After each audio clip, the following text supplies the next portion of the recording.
Okay, thank you, Lord. Thank you for being so patient with me, family. It was my, what do you call it? My sound card. I have to set up, and sometimes while I'm setting up, things is getting out of place, you know. But yes, welcome everybody. I trust that you're well. Blessings to you, Azelia. I see your comment. And everybody else that is online. You don't need to comment. You don't need to share. You don't need to if you do not want to. Amen. God has called you to do these things.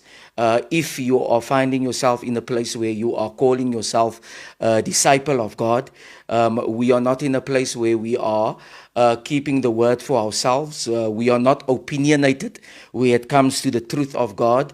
We are not looking at a man or at a woman when it comes to the word of God or the ministration thereof. When that man and that woman is in a place of submission to the truth, where they are speaking the truth and they are living the truth, then you should, by all means, it's your responsibility to share the gospel. You're not sharing a live, you're not sharing somebody's video, you are sharing the gospel. You are in a place of standing in the Great Commission where you are going out.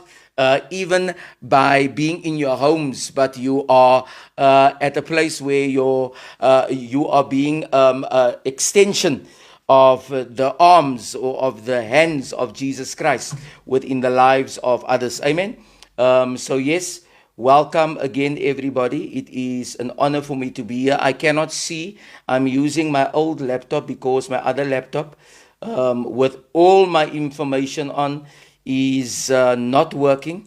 I still need to sort it out. So bear with me.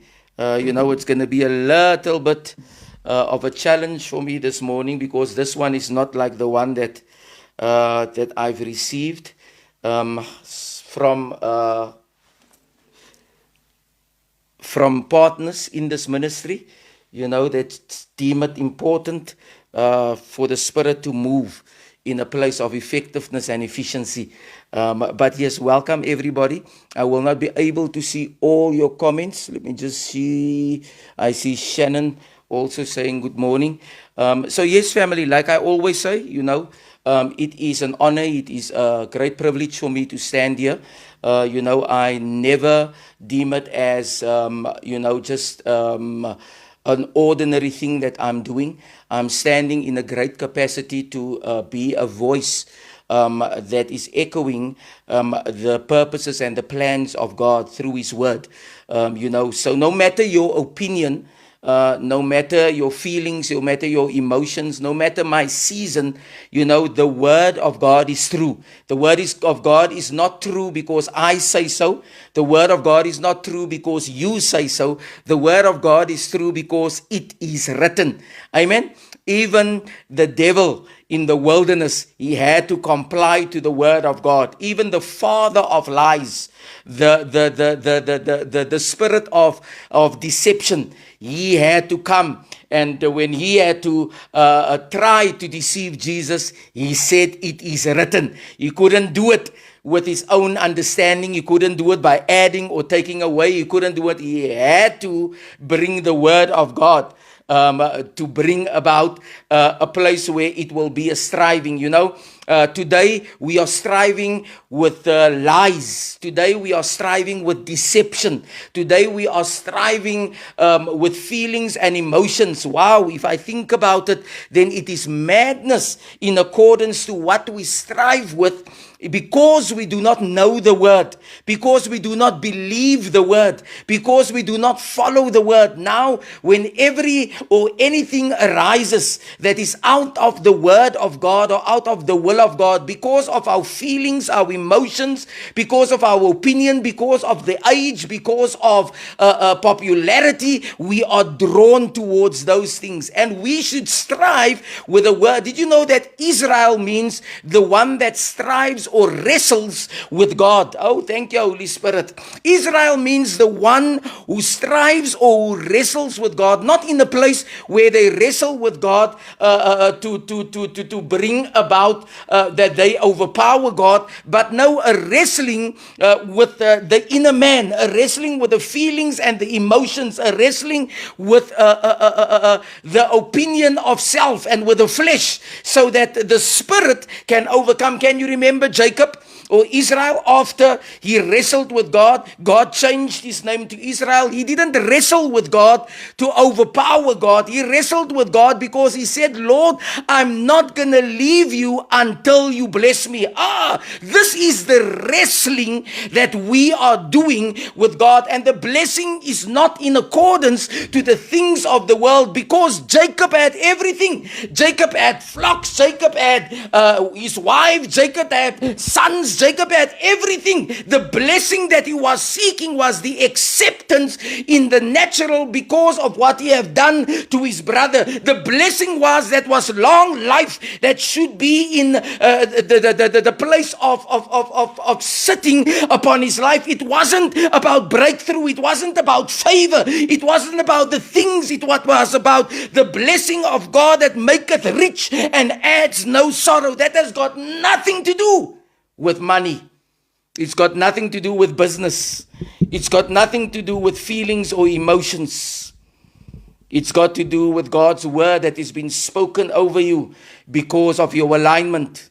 And now that blessing walks with you wherever you go. You know, people think that the blessing is the things that you have.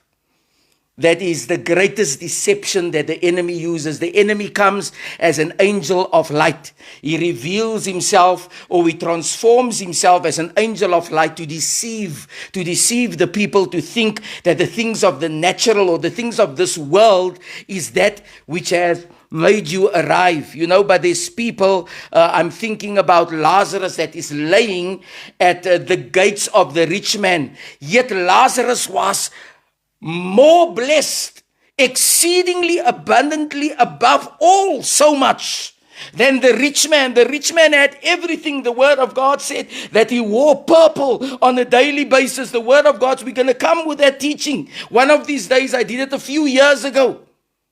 But this man that had sores, that was lying at the gate of the rich man waiting for alms or expecting, or just was in a place, if only, where the dogs came and the dogs licked their sores, or his sores. This man was much more blessed than the one that had the money, the one that had the riches, the one that had, because of his obedience, because of his submission, because of him being a follower of the word of God. Woo!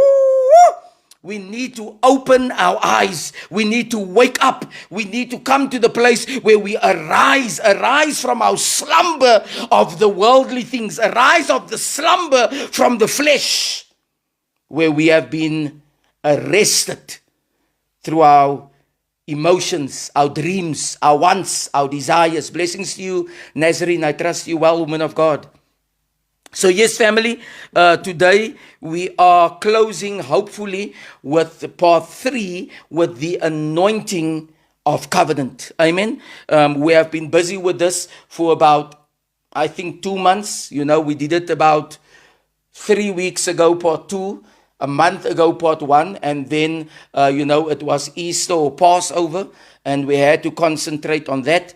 This is part 3 of the anointing of covenant. If you can remember, part 1 was identification, where we spoke about, I think is, let me just check again. I don't want to do my own things or speak my own things. I want to speak in accordance to the word of God. Amen. Very, very important that we use the word of God verbatim. If not, then we can move in error.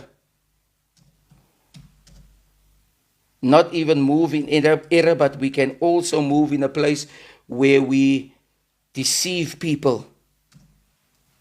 And that is not a good thing, because we are going to take responsibility of what we have told people. 2 Kings 4.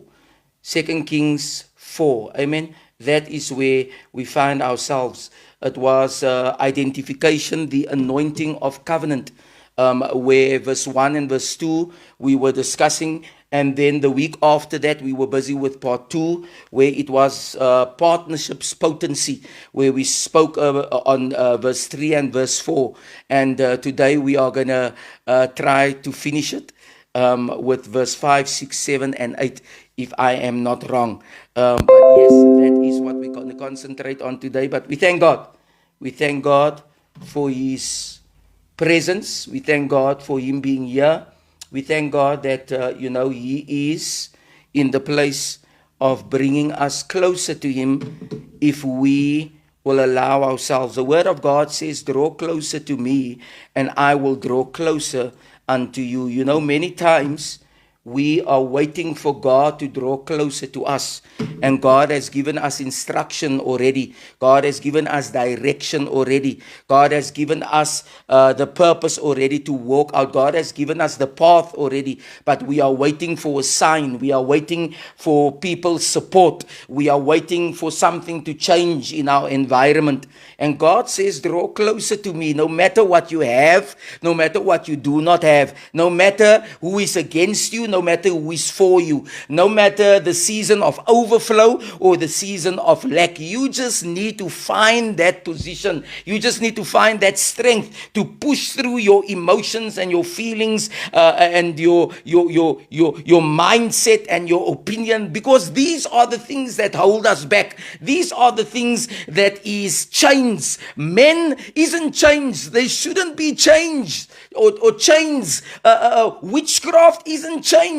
Yes, this is what the enemy uses to bound us or to bind us. It becomes chains because we allow it to be chains in our lives. Amen. But when you are free, not only in the place where the chains has been removed, but where you have a renewal of the mind, even in the place of lack, even in the place of warfare, even in the place of darkness. You see, the Israelites, they had freedom within the natural, where they were set free from the slavery, they were set free from bondage, they were set free from labor. They even had gold and silver and everything when they left Egypt. But they were enslaved within their mindset. They were enslaved within their hearts. They carried with them Israel, or they carried with them Egypt wherever they go. They went for 40 years, for a whole generation, carrying Egypt or the world with them. And they could never get into the promised land. They had the gold, they had the silver, but it could not be used to barter. It could not be used to acquire anything. They had numbers, they had an army, but they were still fighting in the wilderness with all these other groups because their minds were not set free.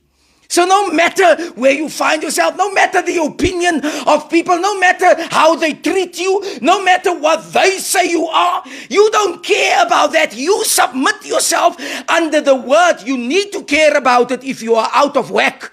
You need to care about it if you're lying to yourself and you are not walking out the scriptures. You need to care about it if you are rebelling and you are saying that you are a child of God. But if you know that you are in a place where you are stretching yourself forth towards the word of God, you are preserved. God is fighting for you. You are going somewhere as long as you pitch your tent when the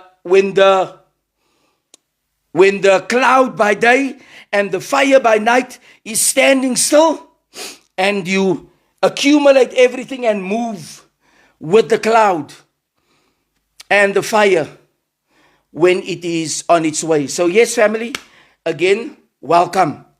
Welcome to this platform. This is a platform where I pride myself in speaking the truth. This is a platform where I pride myself in speaking what God has given me. I do not speak what other people speak. I do not speak what I hear on YouTube or social media. I do not share even what other people. I cultivate a exclusive relationship, an intimate fellowship, and a communion of oneness, so that I can be also one that brings about, also be one that inspires, also be one that directs, also be one. Oh, all of us stand in that capacity, but we never take up that cross and follow Jesus. That is also part of following Jesus. It's also part of denying self, where we spiritually plagiarize constantly.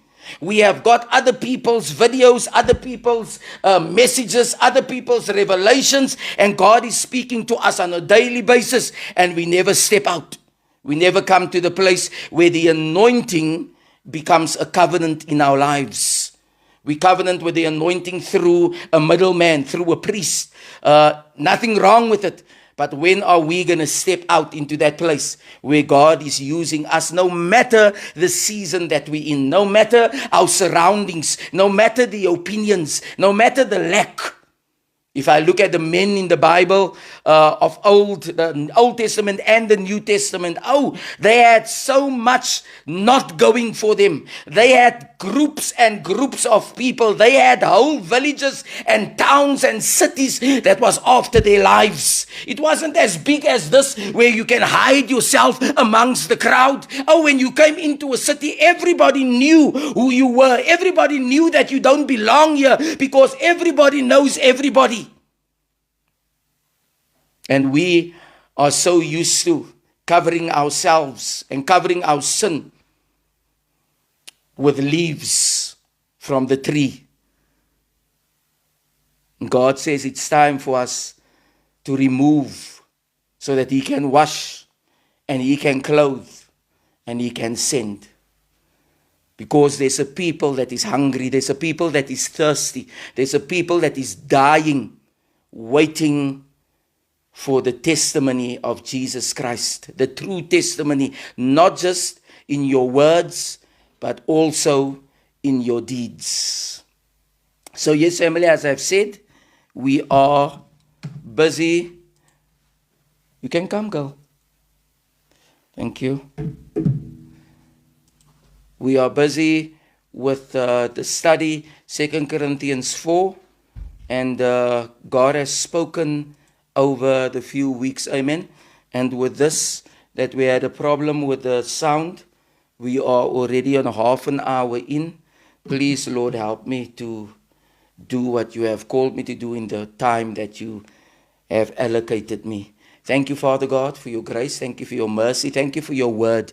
Thank you, Father God, that you are here, Father God. No matter the surroundings, no matter people's opinions, no matter, Father God, the strong man that wants to come and wants to overpower, no matter the lies of the enemy, Father God, no matter, Father God, those that is working against us, Father God, those, Father God, that is coming up against you, that is walking with us, Father God, but they are not for us, Father God. They are against us, as your word declares, Father God. I pray that you will pierce through, Father God, every veil that has been built, every wall that has been built, Father God, to keep us out of your glory, keep us out of the truth, Father God, not out of favor, not out of blessing, but out of the truth, Father God. This is what sets free, Father God. This is what brings life and life in abundance, Father God. I pray that your truth will be revealed, Father God, like never before this morning, Father God, that we will speak, Father God, on behalf of heaven and not of self. We will not speak, Father, to itching ears. We will not speak, Father God, to be accepted, Father God, but we will speak that God will arise and all his enemies be scattered. Have your will and have your will, Lord. In Jesus' name we say yes. Amen and amen. So yes, family, today our heading is lack of accurate support will surely or will ensure that you fall short. I'm going to say that again. Lack of accurate support will ensure you fall short. Let's recap of what was being spoken of the last two parts. I'm not going to say the last 2 weeks because we have been busy with it now for a month. Hopefully we are going to settle it today. We are in 2 Kings 4 and the word of God reads as follows. We're just going to browse through it and just get an understanding of what God has revealed to us over the couple of weeks. It says, now a certain woman of the wives of the sons of the prophets cried out to Elisha, your servant, my husband, is dead, and you know that your servant feared the Lord. And the creditor has come to take my 2 children to be slaves. Here's this woman. This woman has got a husband that is submitted, or that was submitted under the will and the way of God. This man was serving God before he served his family. This man was submitted under God's word before he was submitted under the word of family and under the word of tradition and under the word of environment. This man was following the rules and the regulations of the teachings and the commands of the word of God before following or submitting under the rules and the regulations of the natural. Woo! I aspire to be like this man on a daily basis. No matter what people say, no matter how I'm treated, no matter how I'm rejected, this is the stance. Since I have read the scripture and God has opened it up for me, I think about 5 years ago, this has been my cause. I want to submit under God. I want people to say when I'm not here, your servant, my friend, your servant, my father, your servant, my partner, your servant, that would be for me the highest honor, where people see me, no matter how they see me, in the place of agitating them, in the place of speaking truth, not being afraid or ashamed of rejecting me because of my stance of righteousness and holiness. That don't matter as long as they say he was the servant of God. Not he was a great businessman. Not he was a great father. Not he was somebody that helped everybody when there was a need. But he was a servant of God. Blessings to you, Denisha. Now a certain woman of the wives of the sons of the prophets cried out to Elisha. This woman has lost her husband. She's in a place now where she don't have a covering. If you still living and you're not honoring your husband, it means that you have lost your husband, and your husband's covering is not working for you anymore. God has spoken to me over this few weeks about women that is walking around in the place where they are rebelling, where they are working against. They tell their husbands, I'm working for you, yet they do not even realize they're working against. You know what a husband and a wife does? They work together. There's no working for or working against. There's many women that is out there that is crying out to prophets because they do not want to submit under their husbands, and God will not listen. God has got an order. God has got a purpose. No matter who and what you are, no matter the season or your surroundings, God is a God of standards. He places His word above His name. Now a certain woman of the wives of the sons of the prophets cried to Elijah, there's many men that is not in a place where they're cultivating being servants of God. They are servants of society. They are servants of their business. They are servants of their wives. They are servants. And they think that the oil that they carry is going to bring about an alleviation or a breakthrough. Woman, man, I'm speaking to you today. You better come and align yourself to scripture, not to what Irvi is saying or Irvin is saying or Apostle is saying, but scripture, for it is written. Now a certain woman of the wives of the sons of the prophets cried to Elisha. Elisha was a prophet of note. Elijah was the father figure of the prophets at this time. She says, your servant, my husband, is dead. And you know that your servant feared the Lord, and the creditor has come to take my 2 children to be slaves. This is so powerful, because they were still owing while her husband was alive. I want you to listen. They were still in the place where they had debt to the creditor. But because the wife was submitted under the husband and the husband was submitted under God, the creditors could not come at that time while the husband was the servant of the Lord. Woo! The reason why creditors is coming to you while you are in a place with your wife and with your children, it's because you need to come to the place to expect and examine your servitude towards your Lord. Creditors should not come while you are alive, husband, while you are a servant of the Lord. This is the word of God. The word of God says when the husband died, the creditors came. The creditors didn't just come for money, because that time men or young men or men that was in the place of their prime, they were much more useful than what was owed. It was here about the bloodline. The scriptures is speaking about your seed. It's speaking about what you are leaving behind, what legacy you are cultivating within your seed. Now a certain woman of the wives of the sons of the prophets cried out to Elisha, your servant, my husband, is dead, and you know that your servant feared the Lord, not loved the Lord, not went to church, not being it in a place he was anointed and appointed, not he had oil poured on him. No. The greatest compliment that this woman knew that will come to the heart of the prophet is, he says that this servant that is your servant and my husband, you know what he stood on? He feared. What does it mean to have the fear of the Lord? To follow him, no matter your opinion. To submit under his scriptures, no matter the season.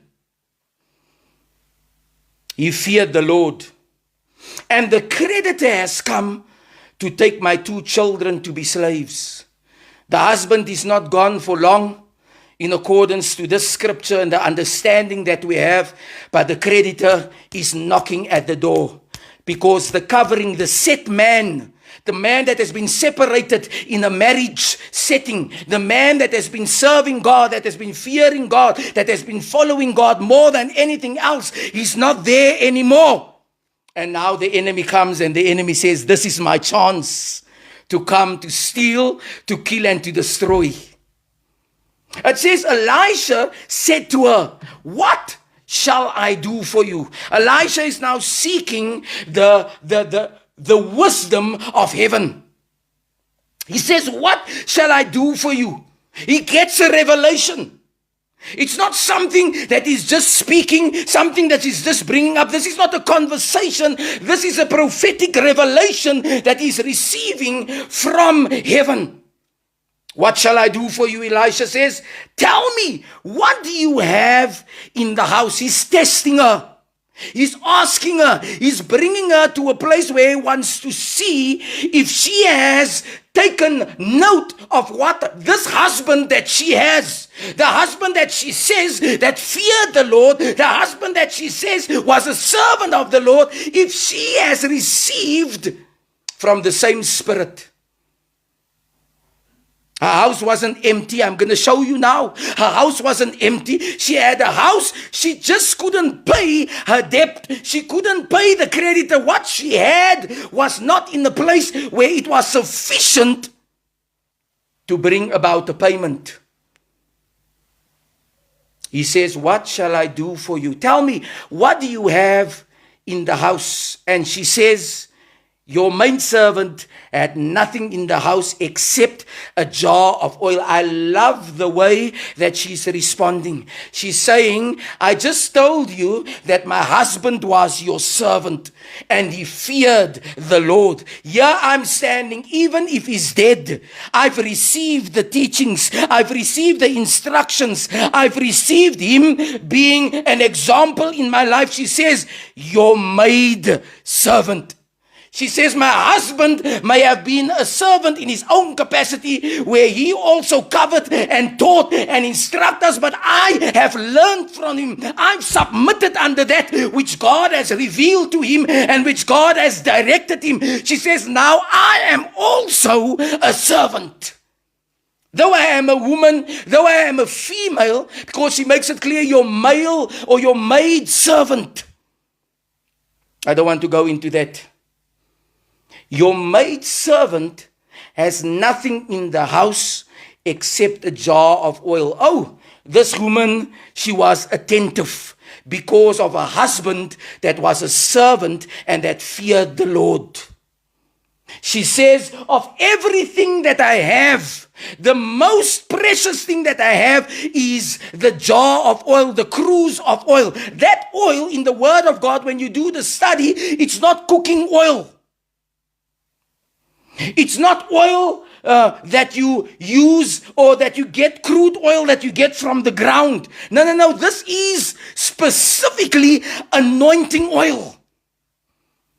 This is what you apply to yourself in order to come in front or before God. When David went to the temple, David washed himself and he anointed himself with this oil, and then he presented himself to God. He set himself apart. He consecrated him. He sanctified him. It's oil of sanctification. She say, in my house, we've been sanctified. There's an oil in my house that speaks about obedience, that speaks about submission, that speaks about following. May God see this consecration and sanctification oil with these things that I'm going through.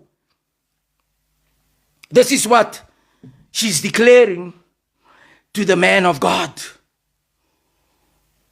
Tell me, what do you have in the house? Tell me, what do you have in your house? I hope you're not going to say, I have a business. I hope you're not going to say, I've got a husband, or I've got a wife, or I've got a this, or I've got a... I hope that there's a sanctification and a consecration that is hanging thick in the air because of your fear and your servitude towards God's word and towards his man of God. It says, your maid servant has nothing in the house except a jar of oil. You know whose jar of oil was that? It was the husband's jar of oil, because the husband was a son of the prophets. It wasn't her oil. It was the legacy that the servant that feared the Lord left behind. What a legacy of the anointing and a covenant can do in a household. Your maidservant has nothing in the house except a jar of oil. Verse 3. Then he said, go borrow vessels at large for yourself from all your neighbors. Go borrow vessels at large. Do not relent from everyone. Another translation say, go to all your neighbors as far and wide as you can in the city and borrow vessels. We have found out that we are vessels. So he's not speaking about a jar. He's not speaking about a cruse. He's not speaking about a vessel that is made out of clay or out of glass. He's speaking about men. He's speaking about mankind. He says, go and borrow vessels at large for yourself. He says, you need to take responsibility. Listen, you don't say, your sons, okay, let your sons go and borrow vessels. How much family? Where's your family? Have you got a large family? Have you got brothers and sisters? Go and ask your brothers and sisters to go with you and to borrow vessels for you. And then he says, you need to go. If you want to get out of this debt, if you want to get out of this rut, you need to stand up. You need to do the work. The work cannot be done for you. Then he said, go borrow vessels at large for yourself from all your neighbors. Ooh, and I was thinking about this, reading through, meditating, praying, listening to the Holy Spirit. And you know what? I believe that the creditor was part and parcel of the neighbors. Ooh! He's a creditor that is staying within the town or within the city or within where she's at. The creditor must have been part and parcel of her neighbors. The man of God says, we're going to get to that. The man of God says, go borrow vessels as large or at large for yourself from all your neighbors. Do not relent. Do not let one of your neighbors get to the place where you do not borrow from them because you owe them, because they do not like you, because they do not agree with you. I hope that you are listening what the Spirit of God is saying, because of what they've done, because of how they see you, because of the sea. He says you are in a rut, you are in a place where you're going to lose your seed. This calls for you to venture out to your neighbors, every neighbor, no matter who they are or no matter what they have did. The spirit of shyness, the spirit of confusion, the spirit of fear needs to leave you now. You need to step out. Go borrow vessels at large for yourself from all your neighbors. He says, even empty vessels. He's not saying take full vessels and empty vessels. That word even, it means this is the type of vessel that you should borrow. Do not get vessels that is half full. Do not get vessels that is full. Do not get where you need to get vessels that is empty, because you need to fill. You need to bring it to a place where it is established. You need to bring it to a place where it is brought to a position where it has substance. He says, do not get a few. He says you have to do the work. This is not just a prophetic word like the false prophets and the false Christ say, bring a glass of water, drink the glass of water, and poof, everything will be okay. Take a seed and plant it into my ministry, and poof, everything will be okay. Take your pay or take your bonus and put it in an investment, and poof, everything will be okay. No, this is going to be hard work. It's going to be separation. It's going to be obedience. It's going to be alignment. Then he said, go borrow vessels at large for yourself from all your neighbors, even empty vessels. Do not get a few. And you shall go in and shut the door behind you and your sons. He says, after you have borrowed vessels, you shall now go to your house. And you and your sons, when your sons is in the house, listen here, he says that you shall shut the door. That means on behalf of. You are standing proxy for your seed. It don't just mean close the door and go in. It means that your sons is going with you in the house. You are now taking the door. Who's the door? We're going to get to that. And you are closing the door on behalf of you and your sons. Go and study the word. This is what the word means.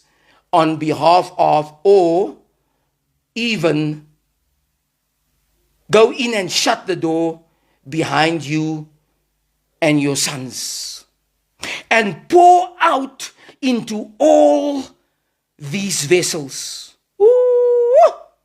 He says, pour out into all these vessels. What vessels? These vessels that you have borrowed. Where did you borrow the vessels? You borrowed the vessels by your neighbors. What neighbors? all your neighbors, no matter where they are, no matter what relation they have with you, no matter their opinion, no matter where you find yourself in your feelings or your emotions. Go and borrow vessels by all your neighbors. Are we there, family? This is the word of the Lord. This is not my word. This is not speculation. You've got the word there in front of you. You can read it for yourself. Shannon says, amen. It's not easy to submit. Oops. It's not easy to submit under God. And that is why going through trials and tribulations shows our love and loyalty towards Him. Beautiful, my girl. Yes.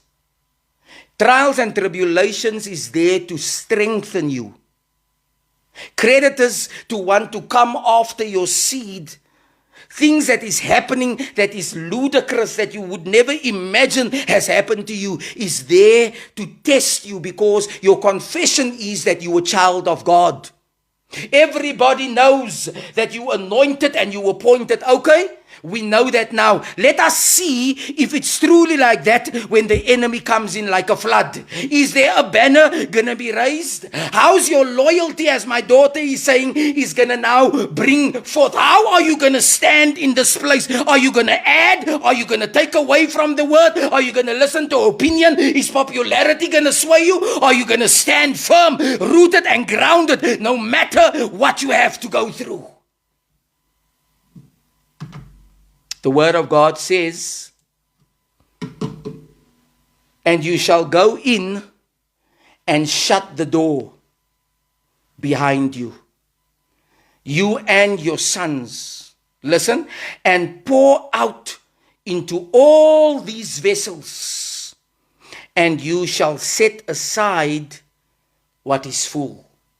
Ooh. He says, woman, this is your duty. You have to go.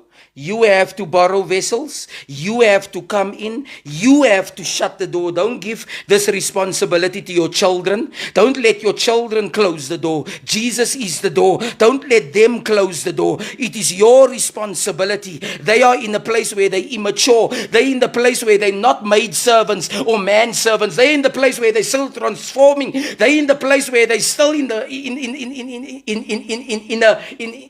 a path where they are being transformed into who God. You have been serving God for a while. You have been telling people that you are a woman or a man of God. You are the one that has got giftings and callings. You have tasted life. But you have tasted Him as well. And you know that He is much more stronger, much more potent, much more powerful than anything that you have gone through. Even with what you are going through now, you need to take the responsibility.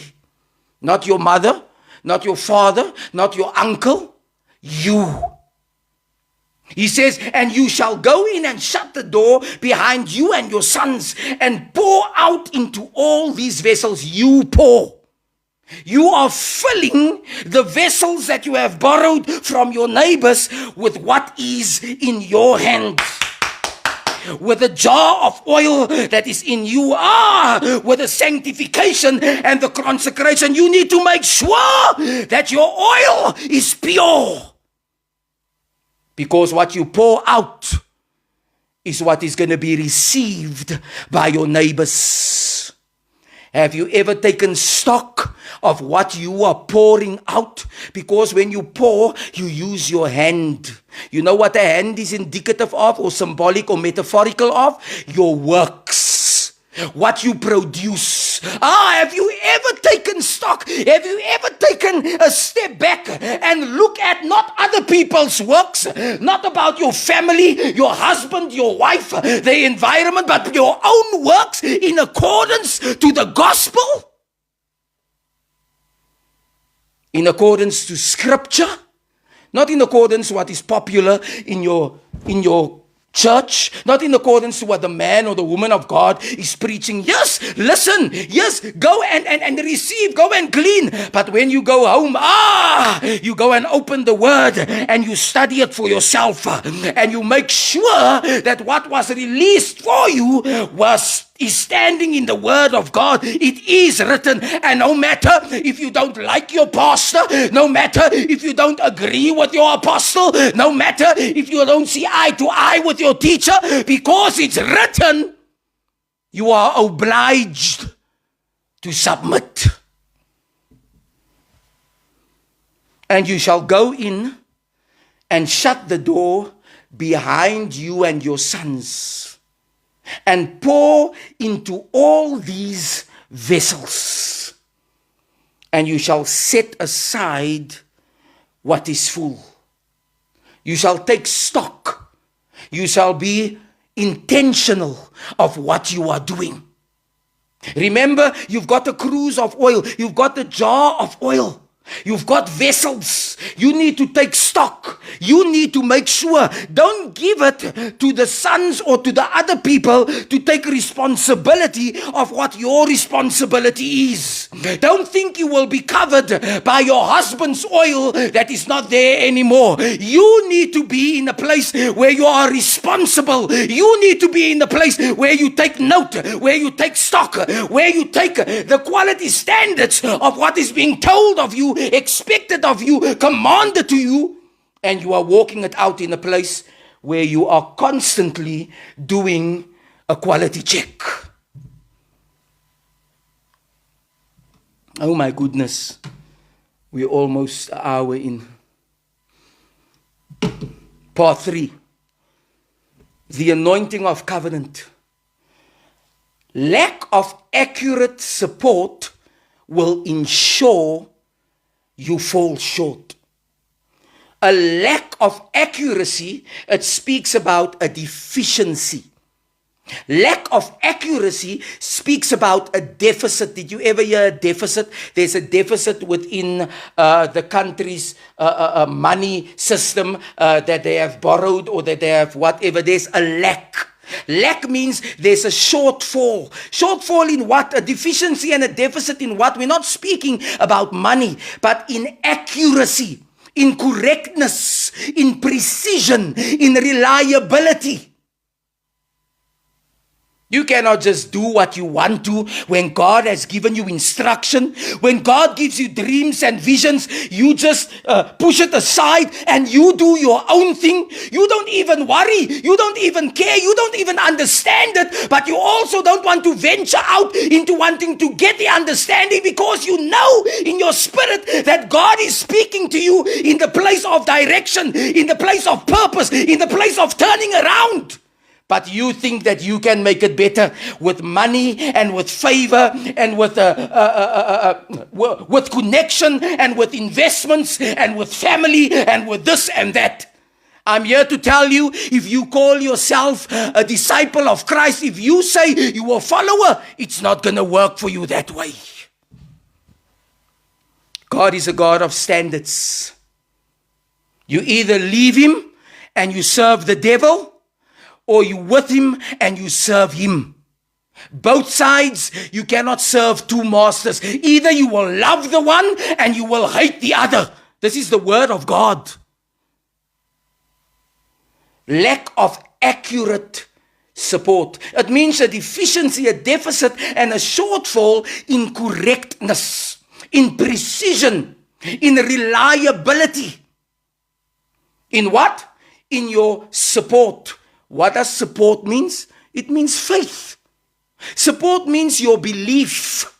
Support means your confirmation in the word of God. Support means your trust in what God has promised. No matter what you see, no matter what you're experiencing, but your accuracy, your correctness, your precision is rooted and grounded in the word, not in the season.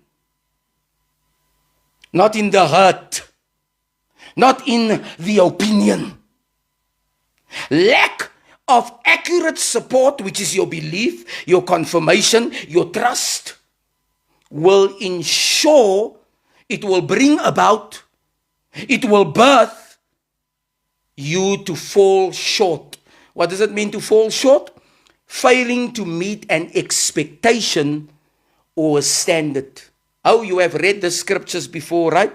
2 Kings 4. But what is this man speaking about? Is he mad? I know the story. I know this. No. You don't know it.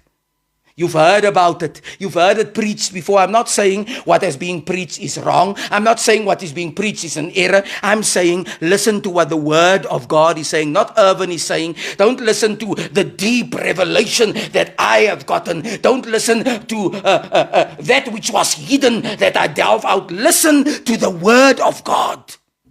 Let the word of God speak for itself. Lack of accurate support. You not following the plan and the purpose of God, yet thinking you can be in sin and still expect God to give you breakthrough. Yet thinking you can do this 1 week and this the other week and this again this 1 week and then sin the other week and then be in submission the other week and then rebel the next week and then be in alignment this week and you think that the word of God said, will such a man receive anything from God? You're lying to yourself and you're listening to the voice of the devil. If you are in that rut where you cannot seem to align yourself and remain in the place of correctness. I don't care how long you've been in a place of lacking the accurate belief and confirmation. It is not something that you declare with your mouth. It's not something that you pray, oh Lord, I believe your word. Your word is true, Father God. Your word is above any other word. Your word is like a sword. It cuts through bone and marrow. Oh, you can quote scripture. It doesn't matter if you do not stand in the place of deed where you move in accordance to what is written. You are in a place of inaccuracy. If you have not supported, if you have not confirmed the word of God through your own body of works, not your own body of confession, but your own body of works, where you have given yourself over. You say, Lord, I have wrestled with you too long. Father God, I've rebelled with you too long. Lord Jesus, I was so used to it's second nature that I live in this place, Father, but today I'm stepping out. I want to live in accordance to what is written. Because that will bring, that will ensure, that will birth my breakthrough. Not just for my generation in this age, but for generations to come. I don't know if I greeted you, Denisha. Blessings to you, woman of God. The word of God says, let's go back. It says in verse 3, then the prophet said, go borrow vessels at large for yourself from all your neighbors, even empty vessels. Do not get a few. And you shall go in and shut the door behind you and your sons and pour out into all these vessels, and you shall set aside what is full. Listen. Verse 5 says, so she went from him. The prophet told her, this is the instruction. This is the word of the Lord. I'm not speaking out of my own accord. I'm not speaking from my anointing. I'm speaking as a representative of God's word. I'm but a vessel, but it is the word of God that is working through me. This woman listens to the word of God. She receives the word. She understands the word. Listen to what she does. The word says, so she went from him. She departed and proceeded from the prophet of God that has given her the instruction from the word of the Lord, being the answer to her dilemma. Where do you think she's going? She's going to her neighbors, because that was the instruction. The instruction and the direction was, go to all your neighbors and get vessels. Empty vessels for that matter. The word says, so she went from him and shut the door behind her and her sons. This woman never went to go borrow vessels. It was never in the borrowing of vessels. It was in the obedience to the word of God that was released in her season, in her dilemma, in accordance to where she finds herself. The word of God says, oh, I know that you've heard before that this woman went to go borrow vessels, but the word says she went from the prophet and she shut the door behind her. She didn't go anywhere. She went straight home. She heard the word. She understood the word, but she didn't trust the word. She said, I'm going to do this on my own way. I'm first going to test. I'm first going to see if God's word is true. Because, I've heard this before. I'm feeling in a place where I'm crying over my husband. Oh, God will understand in the season that I'm in. God will look the other way because I'm not doing exactly what He's saying. I'm not in the place of correctness and precision because of my feelings, because of my desire, because of what I'm coming up against, because I don't have a job, because I'm all alone and nobody cares for me, because of this, because of that. But you know the word. The word is clear, crystal for that matter. The word of God says, when this woman received direction and instruction. Tell me the scripture where it says, and this woman went to her neighbors and she went to go borrow. Anywhere in the word of God. It says she went from the prophet. She departed from the man that is standing in a place where he's representing God to bring about a word that will bring breakthrough towards what she is struggling with. She says, I'm going to do my own thing. I'm going to do it my way. God understands. I'm weak in this department. Oh, I don't have this in this season. So God cannot expect me to do it like she does it, to do it like he does it. So she went from him and shut the door behind her and her sons. I told you the word of God says, John 10 verse 7, he says, so Jesus said to them, this is Jesus speaking to his disciples. He says, truly, truly, I say to you, I am the door of the sheep. You see, it's very dangerous to close the door behind you, thinking that you are now in a position where you are preserved and where you are protected, but you have never settled or submitted under the instructions and the commands before you should close the door. Many of us has closed the door on many things, and we haven't even touched the surface of what has been expected, directed, and instructed in our lives. Oh, we're standing with open arms and open hands, just waiting for God to open up heaven. Why? Because this is the year of establishment, and this is the year of, because I got a prophetic word 2 years ago. Because God said, but you fail to understand that you need to dot your I's and cross your T's in accordance with what God is commanding you as an individual. Not the ecclesia, not husband, not wife, not children, not brother, not sister, you. So she went from him and she shut the door behind her and her sons. Ooh, what is the word, Holy Spirit? What a thing, what a action to do to your seed. She could have brought a blessing, a generational blessing upon her sons, her sons' sons, her sons' sons' sons, her sons' sons' sons and daughters, her dead wives. He could have brought a generational outpouring.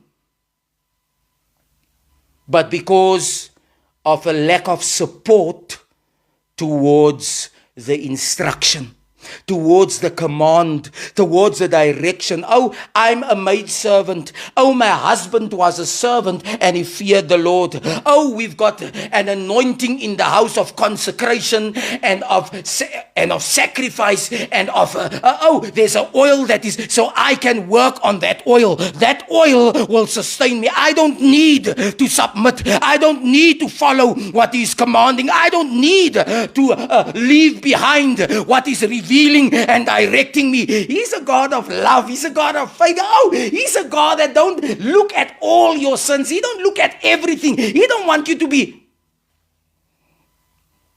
She went from him and she shut the door. She shut the door behind her. Can you remember what I said, what that word means? Behind her. It means on behalf of your sons or your husband or your wife or your, but this case it was her sons. A son speaks of her seed. It speaks of that which is your tomorrow. It speaks of the future. She shut the door behind her and her sons. She was in a place where the creditor and the feelings of them, the creditors coming and taking her sons, it clouded her judgment.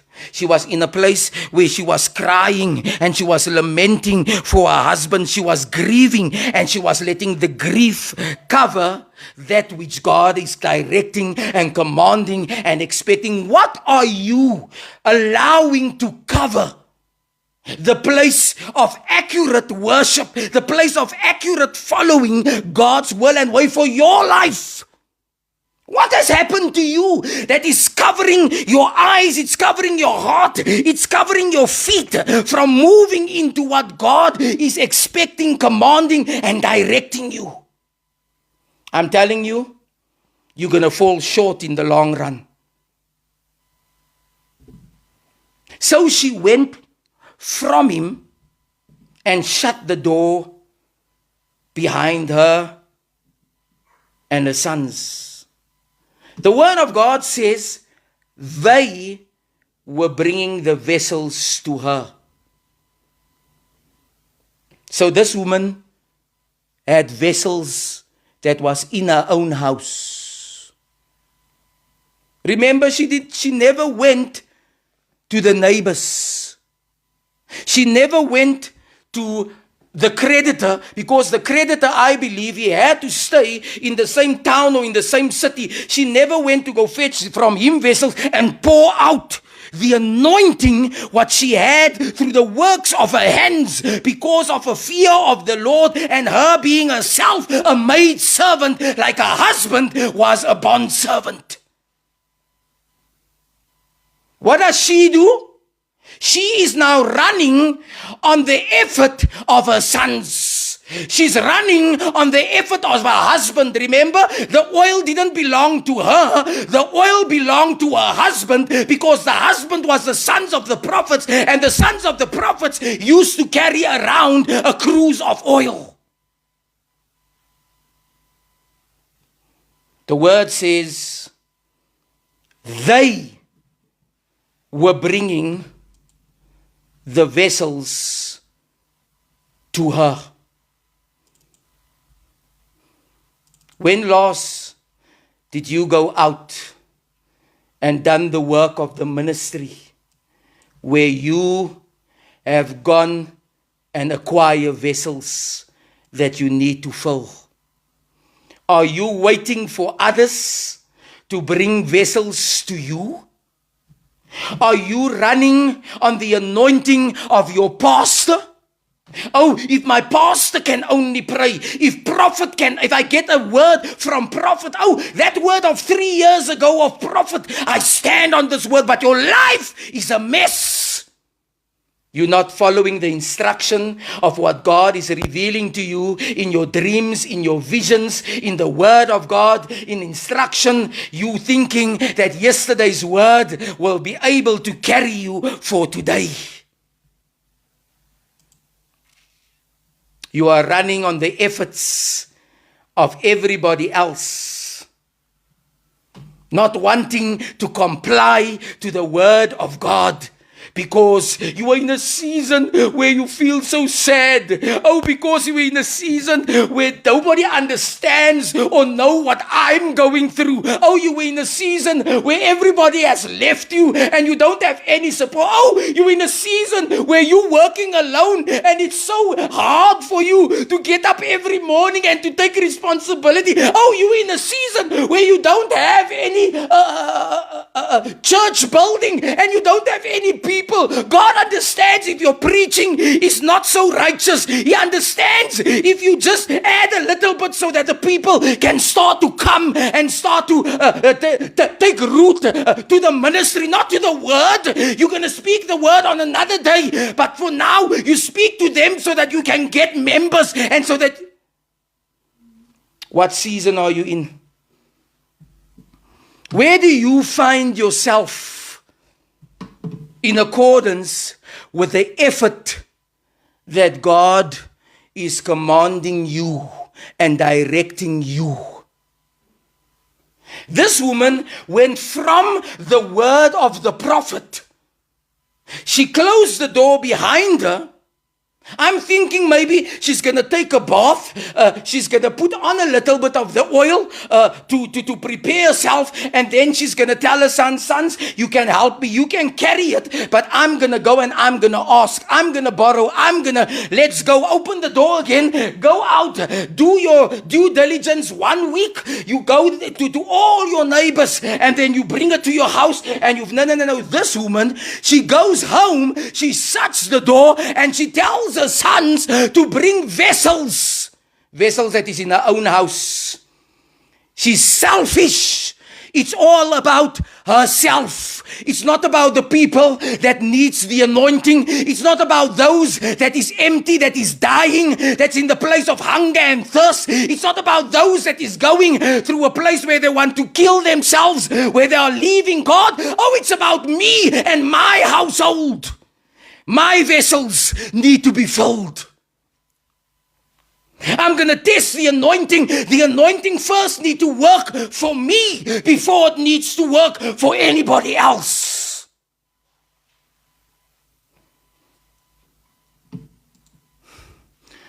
You of your father, the devil. So she went from him and shut the door behind her and her sons. Listen, they were bringing the vessels to her. Don't say they opened the door, they went out and they went to go borrow vessels. No. They went to bring the vessels. She had a few vessels within the house. And she thought, let me test this word first on me because I'm in need. It's not my neighbors that needs the anointing. It's not the people on social media that needs the anointing. I need your help, Lord. I need breakthrough, Lord. I need an open heaven, Lord. I need to be attended to, Lord. I need to be... Ooh, I respect the man that came to Jesus. He said, Lord, my daughter, she's 12 years old. She's laying on a deathbed. She's in a place where she's very, very ill. Won't you come home with me? I know if you will but pray for her, then she will be healed. It was a father of a little girl. You know, if I think of myself, of where I would be with my children, ooh, I can imagine the position that this man is in. Jesus says to him, let's go. Jesus is on his way to the man's house. This man knows for sure my daughter's going to live. There's no way that my daughter is not going to make it because I've got the healer, I've got the deliverer, I've got the savior, I've got the Messiah with me, and he's going to bring about change within my household. While they're on their way, a woman comes with the issue of blood. My goodness! This woman presses through the crowd. She touches Jesus with a purpose. Jesus stands still. I could imagine what went through the mind of this man. Jesus stands still. Jesus asks, who touched me? Oh my goodness. There's now a conversation going. His disciples come. His disciples say, Jesus, how can you ask who touched you? There's so many people that is pressing on you. No, but I know virtually this man is standing there. Jesus was on his way. Jesus says, yes, I agree. Let's go. How can Jesus have the audacity to put his power and his effort and his vision on somebody else while he's promised me, while he's on his way to my house? How dare he attend to other people while I'm in a place of need? This is an old woman. This woman has had a life. This woman has given out everything. This woman, that's a child. Jesus, don't you have a heart? Don't you have understanding, Lord? This woman, she hides herself. Jesus says, who touched me? This woman came out. This woman says, Lord, I touched this. It was a hole. While they were speaking and while this man is waiting, this man is nervous. This man is anxious. This man is thinking. This man, I believe he wanted to say, Jesus, let's go. Jesus is healed now. You can speak to her later. Jesus, come. Let's run. Let's not walk anymore. While Jesus is doing his thing with somebody else, after promising me that he's coming to my house, the people comes up and the people says to the man, do not bother the teacher anymore because your daughter is dead. I can imagine. I preached this word a few years ago about this man, the father, standing in the place of receiving all these negativity after he has received a word. Yes, I'm going home with you. Imagine what he was thinking. Imagine how he was feeling. There's a sure word of his servants. They're saying, your daughter is no more. Do not bother the teacher anymore. Jesus hears the words. Jesus says, do not fret. He says, only believe. Be strong and courageous. No matter if I'm looking at this woman, no matter if there's a crowd pressing, no matter if we're walking slowly, don't you know who I am? I cannot just heal those that is sick. I can revive that which is dead. His time, his season, on his way. But he's looking for patience. He's looking for compliance. He's looking for the fear of the Lord. He's looking for servitude. This is what this man encompassed. You know what happened? His daughter was brought back to life. Back to 2 Kings 4. It says, but they were bringing the vessels to her, and she poured. It was not her place to pour, because her sons has done all the work. She's sitting and she has now received, she's taking what belongs to her husband. Not her own oil. She's inherited it. She don't want to do the work in order to make the oil hers. In order to make the oil hers, she had to go out and she had to work. She had to put in the effort to go and accumulate the empty vessels. No, my husband's oil is here. My son's is here. Let them bring the... I'm just going to sit and I'm going to do the pouring. God is calling you to get up.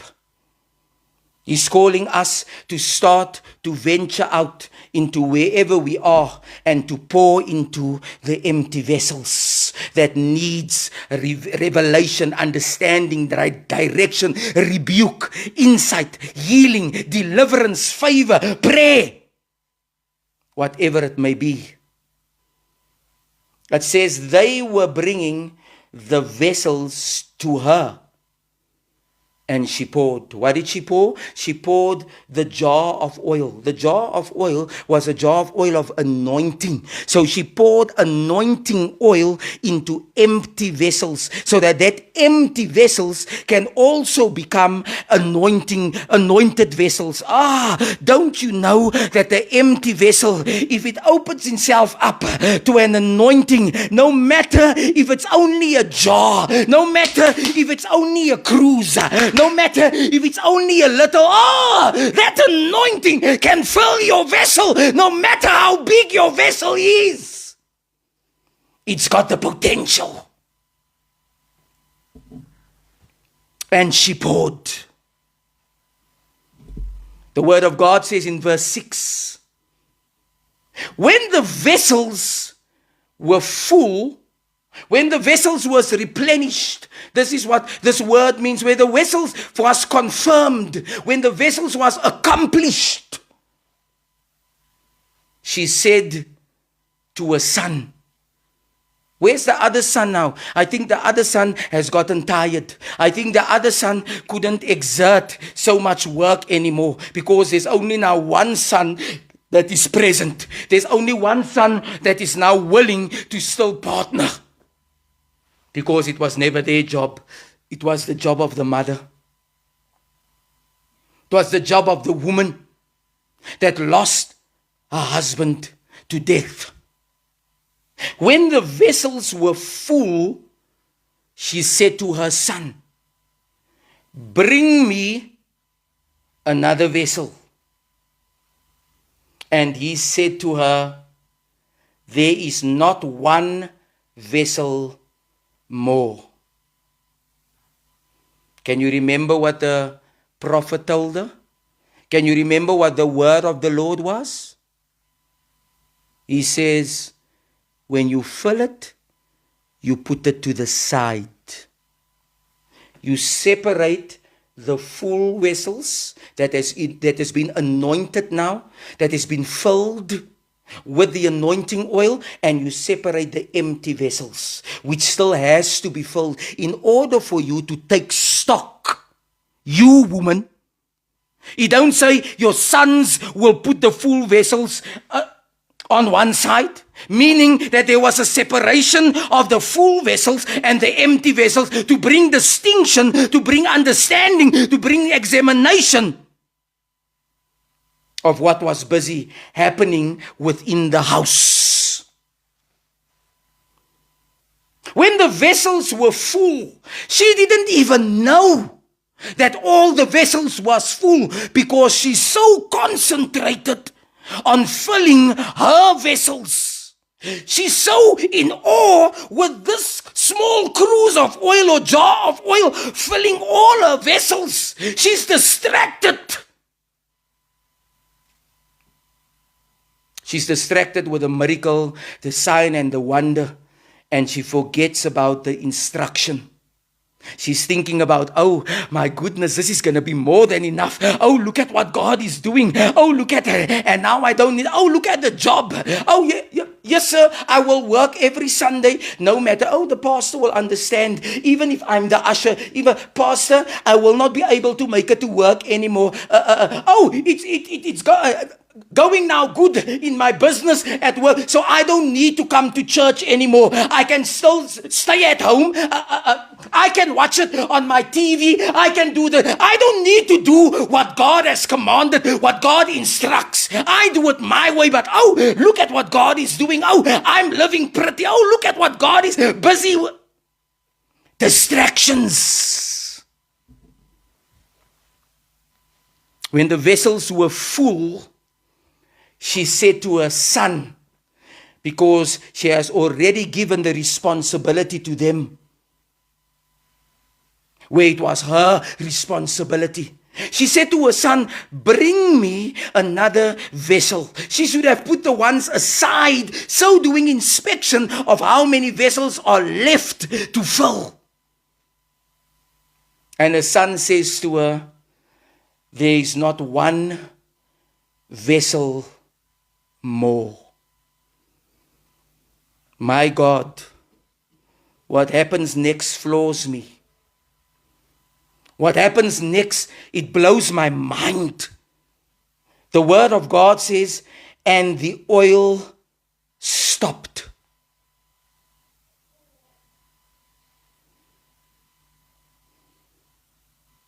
Think about it. This woman is ready to pour because she's got the jar of oil in her hand where she's seeing that there's oil in the jar.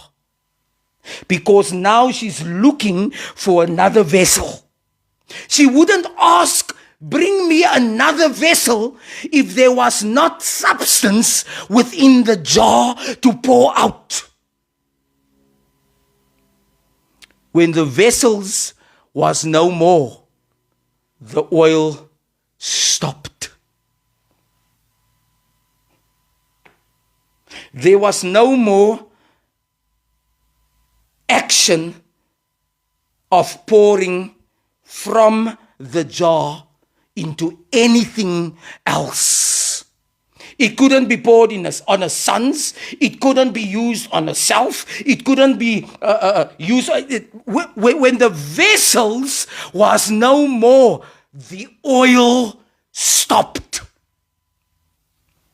Your oil has stopped a long time ago. You are dry as a bone because you refuse to pour into people that which God has placed in you, that which God is directing and commanding you, that which God is expecting. You thinking about yourself, you thinking about what you're going through, you thinking about your sons that is going to lose their freedom, you thinking about you getting out of this position. There's other people that is sitting in the same position and they don't even know God. They don't even have an inkling of the word of God. You've got the word of God. You've got understanding of God. But you concentrated on self, and there's people that is dying out there. There's people, but you don't care.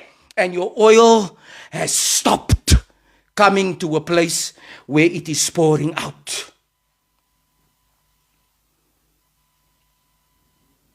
The last vessel didn't take a oil. The action that there was no more vessels brought about that the oil stopped. I hope that you are pouring your oil out. I hope that you are putting yourself in that position that no matter what you're going through, if I would tell you what I'm going through in my life, you would tell me I'm lying to you. If I would tell you my day-to-day things that I'm going through, what I'm going through personally, what is coming up against me, then you would tell me you are lying. It cannot be. With you standing and preaching the word like you do, with you getting up every day and bringing the word every day on radio, with you counseling people from all over the world, with you being in, you will tell me I'm lying, but I've got the secret. The secret is I need to pour out. I need to pour out into my neighbors. So that my oil do not stop. For that day when my breakthrough comes, then I'm full of fatness. I don't need to pray for the oil. I don't need to borrow oil anywhere. The oil is drenched me because I'm used to pouring out. And the son said to her, there is not one vessel that is left. Why? Because she failed to go and borrow vessels. She was only thinking about herself because of the position, because of the season that she's in. She ran short of what could have been a generational breakthrough.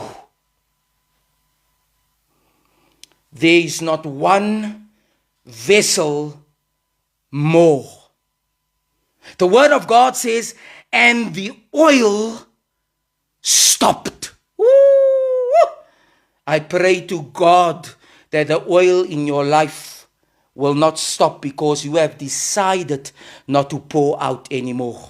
Because you have decided what you're going through needs to be concentrated on. Because you are expecting that God first need to look at your situation before He can use you in other people's situations.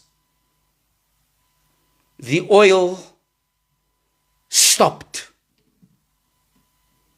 The word of God says, then she came and told the man of God, oh, this is the old age things. When things don't work out, for us, then we run to a man of God. When things don't work out for us, then we want a prophetic word. When things don't work out for us, then we want a scripture, or we want God to bring about a destiny helper, or we want God to do a miracle, a sign and a wonder. We run around. Because we didn't take responsibility of accuracy. We didn't take responsibility of precision. We didn't take responsibility of walking out that which God is directing, commanding, and asking of us. Then she approached and told the man of God. She informed him now. She didn't ask him, what should I do? She was now in a place where she was baffled. But you said the oil will not run dry. You say that the oil will be poured and poured and poured. You never made mention that the oil will stop, but she failed to go out and to get the empty vessels from her neighbors. It's always everybody else. It's him. It's her. It's them. It's the man of God. It's the church. Oh, I have people that has belonged to this ministry that has gone. Oh, the things that they speak about me. After what God has done through me, the things that they have spoken to other people, after I have taken them from the street, after I have taken them in, after I have fed them, after I have protected them, after everybody left them. Look at what he's saying. Look at who does he think he is? He this. They run to other people. They run to other prophets because they do not want to take responsibility, because they are pulling down, they are speaking ill of those that have helped them, those that have filled them with oil. And now that the oil has run dry, the oil that was being poured in them, they didn't also now pour into others. They used it for their own winnings. And their oil is dry and they run around now. Give me a prophecy. Oh, man of God, Papa, speak to me. I need a word. I need prayer. I need you to lay hands on me. Then she came and told the man of God. Notice it don't say she told the prophet. The prophet is not working for her anymore. The prophetic is not in a place because she went against the word. How can you go from one prophecy, not doing what that prophecy is commanding, and you think God will give you another prophecy? You think God will give you another word if you did not fulfill the previous word? You mad? How do you read your Bible? What Bible are you reading? What spirit are you under? She went to the man of God to inform him now what has happened. Listen to this. And he said, this is not a prophetic word. The prophet in the man of God perceived what has happened. The prophet didn't ask her even, didn't you go to your neighbors? The prophet already has insight. He already has understanding. And he, not the prophet of God, not the man of God, he said now to her, there needs to be now an alleviation because of this woman that came up against God in a place of rebellion, in a place of thinking about herself, in a place of not doing what the word of God was directing and commanding and expecting her to do. And he said, go sell the oil and pay your debt. I'm here to tell you that oil should have never been sold. The word of God says the anointing breaks the yoke. The anointing don't redeem. Jesus Christ redeems. Amen? The work of Jesus redeems. The anointing breaks. He destroys. But because she didn't do what was asked of her, because she didn't follow instruction, she had now to sell the anointing. I see many online. I know many people in my environment and over the world that is selling the oil because they do not want to submit under God's will, under His prescriptions, under His commands. And the only way they can survive is to sell the oil.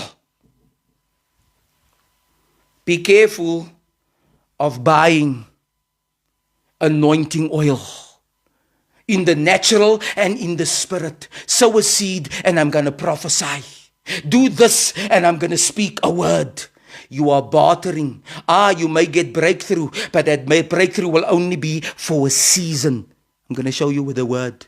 That breakthrough will not have longevity within your life. He said, go and merchandise. Nowhere in the word of God gives us an indication that the anointing oil or the oil should be sold. Even in the place of Simon the sorcerer, I speak about this a lot, where he wanted to sell the anointing.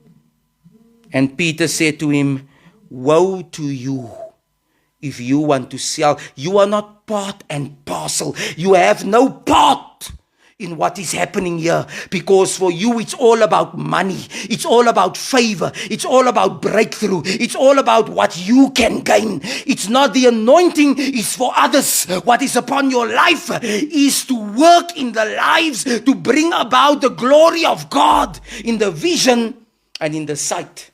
And as you go about and you are in a place where you are a good steward, that anointing will start to work for you now. And he said, go.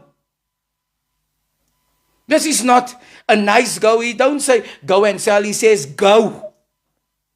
He says, I don't want to hear any further. I don't want to hear insight. I know exactly what has happened because of the position that you're in. The reason that you are in where you are in, it's because you do not follow instruction. It's because you're hard-headed. It's because you are rebellious. It's because you do not want to submit. He says, go. He says, go sell the oil.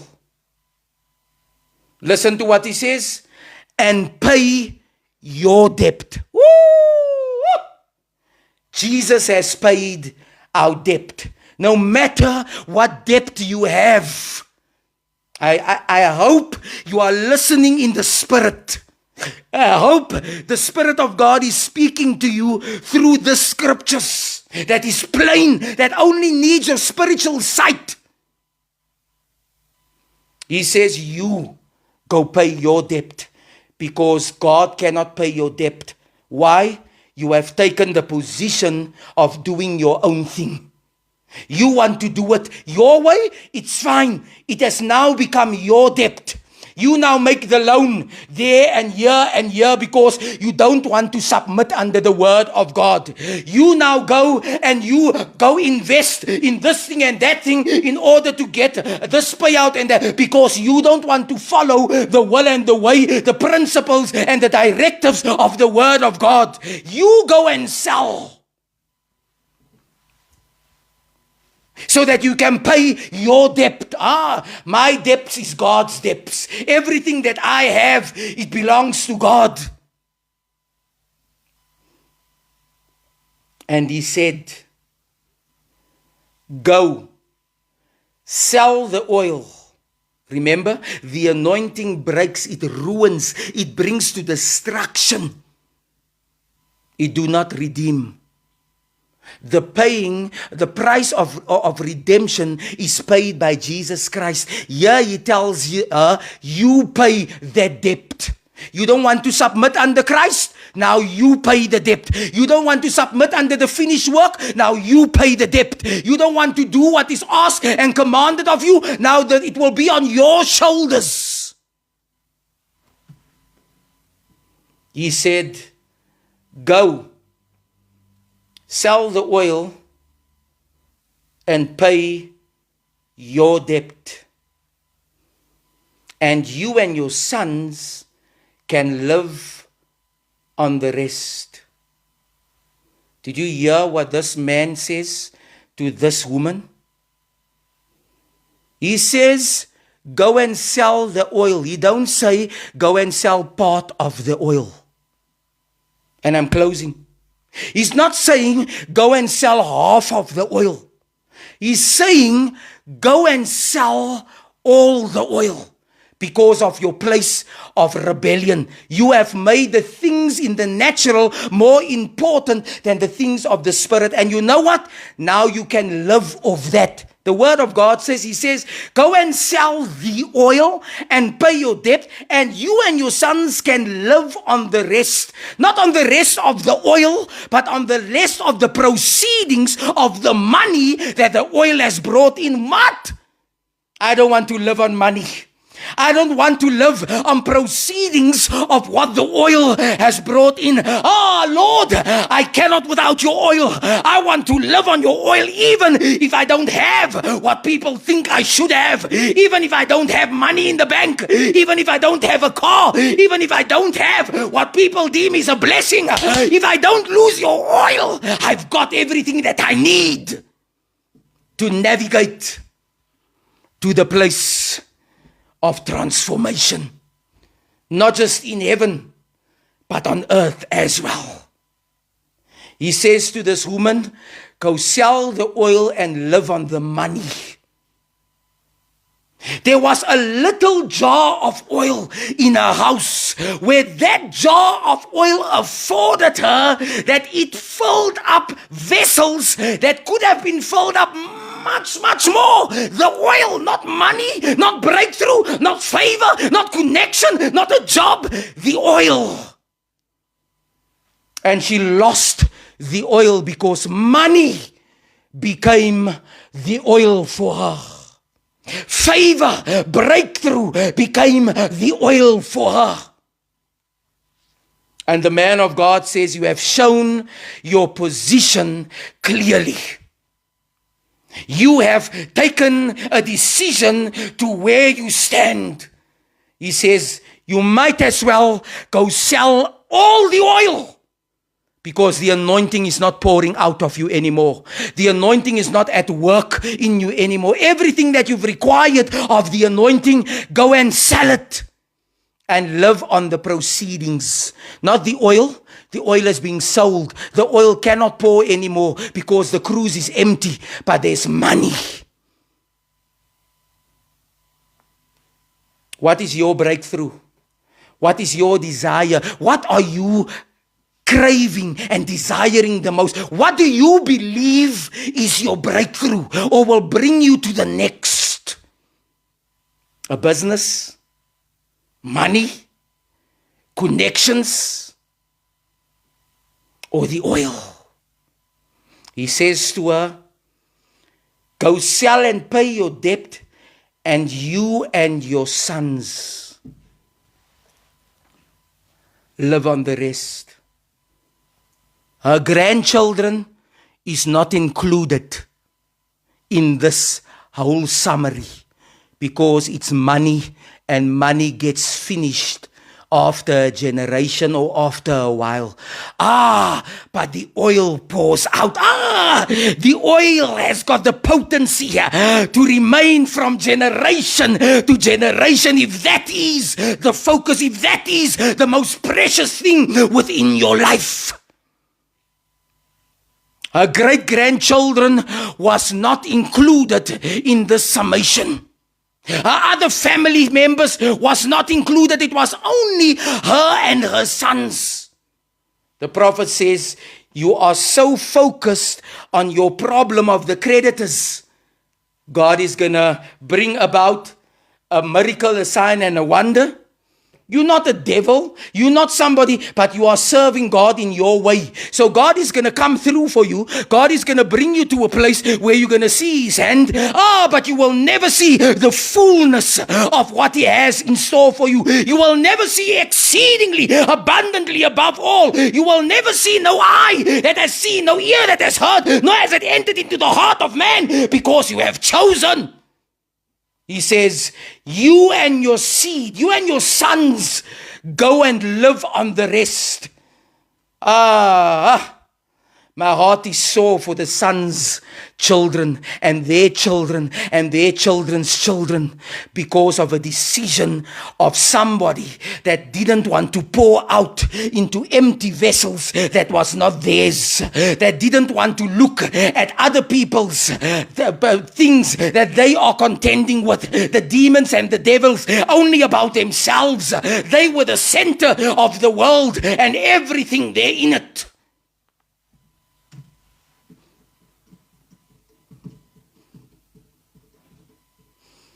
Lack of accurate support will ensure you run short.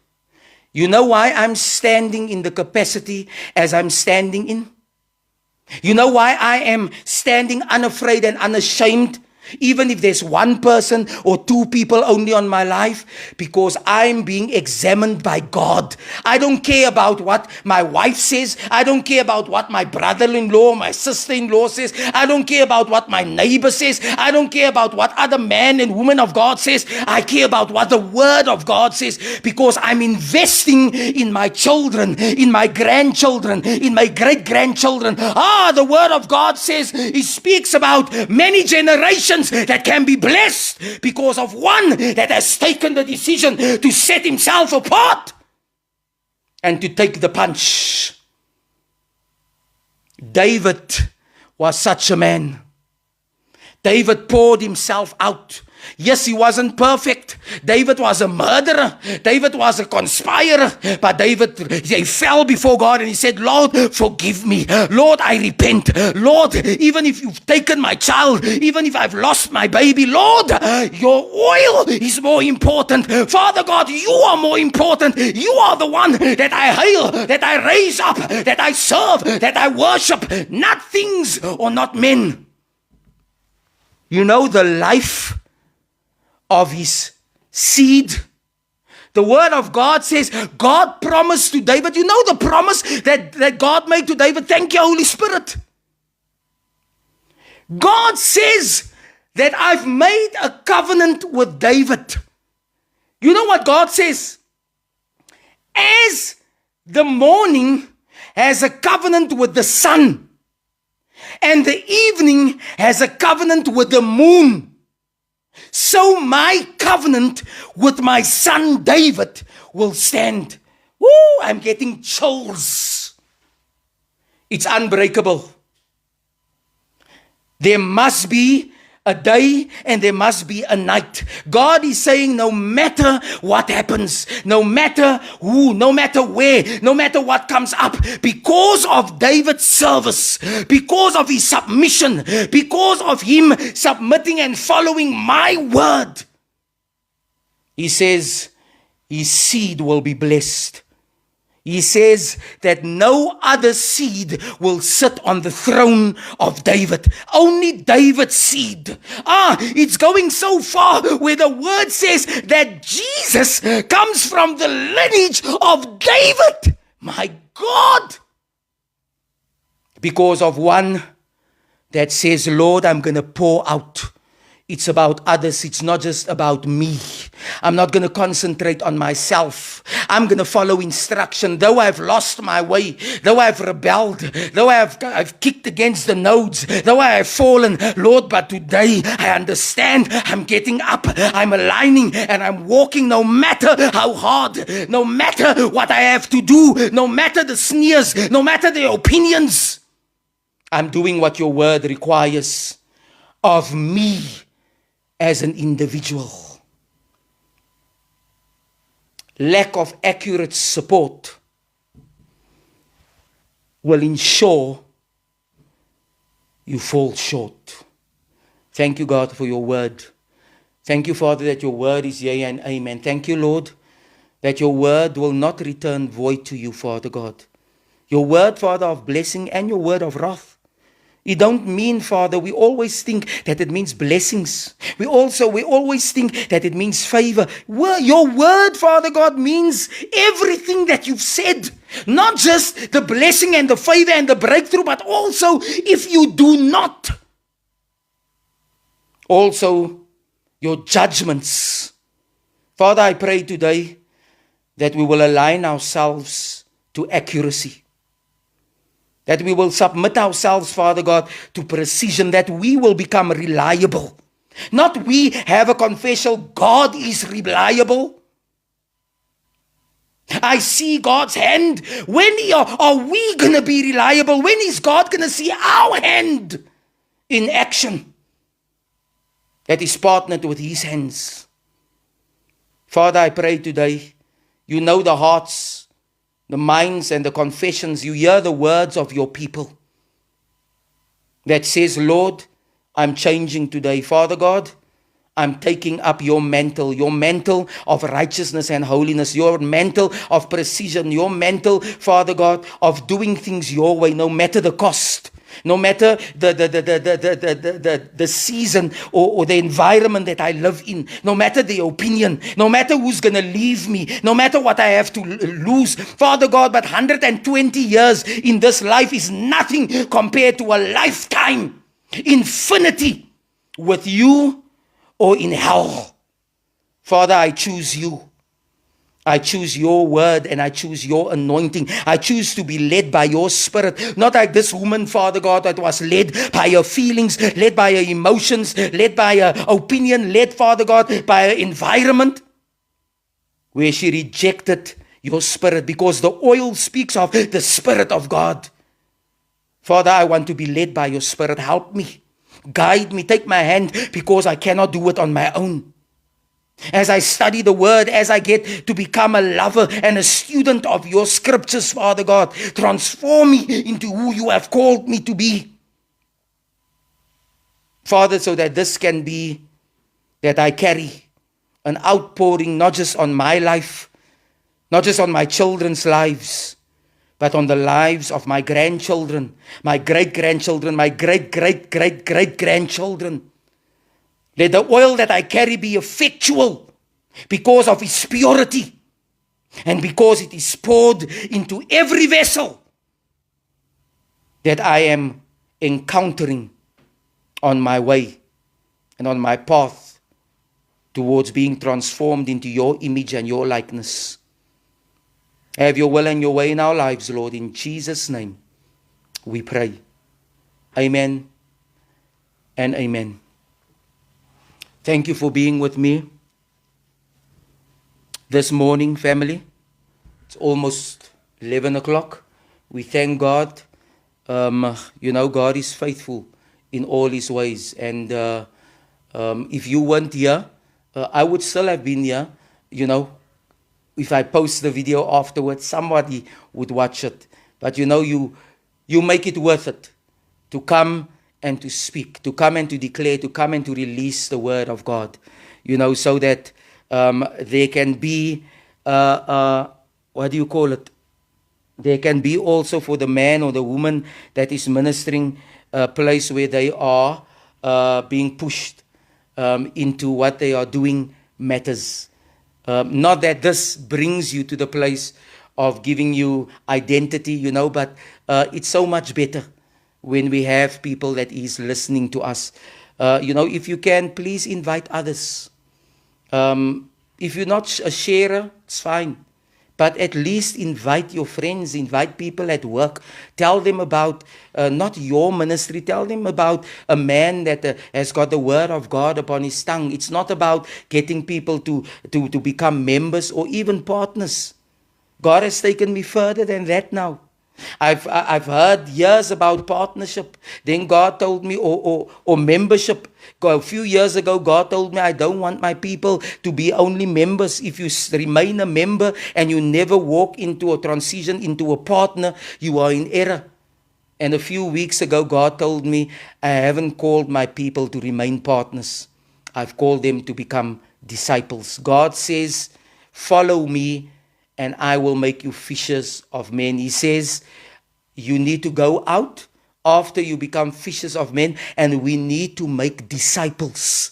We shouldn't make members. It's all about membership. It's all about building our capacity on our stages and on our social media platforms. And we think because 50 people is on our live, 300 people is on our live, that people, no, that people, 449 people is there because of your gift. There's one person there because of God.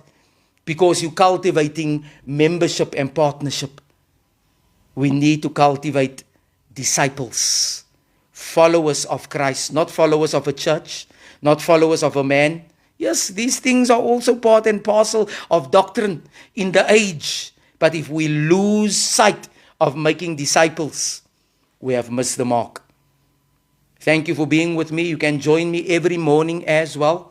I'm on Radio Awakening from 9 to 11. I'm teaching on there every day, and I'm playing, gospel music in accordance to what God has placed on my spirit. That goes hand in glove with what I'm ministering. So if you are free, you can join me from Monday to Friday. The link is www.radioawakening.co.za. And it will take you directly to the page of the radio. It's on the internet radio. We are working towards FM. But yeah, we are there to bring about the plan, the purpose, the will, and the way of God. So if you've got time during the week, if you've got an half an hour, we've got 15 minutes, you never know if that will speak to you. God speaks whenever He wants to and how He wants to. But we need to open that door to go and join. So God bless you and God keep you. We'll see each other next week and Sunday again. Shalom.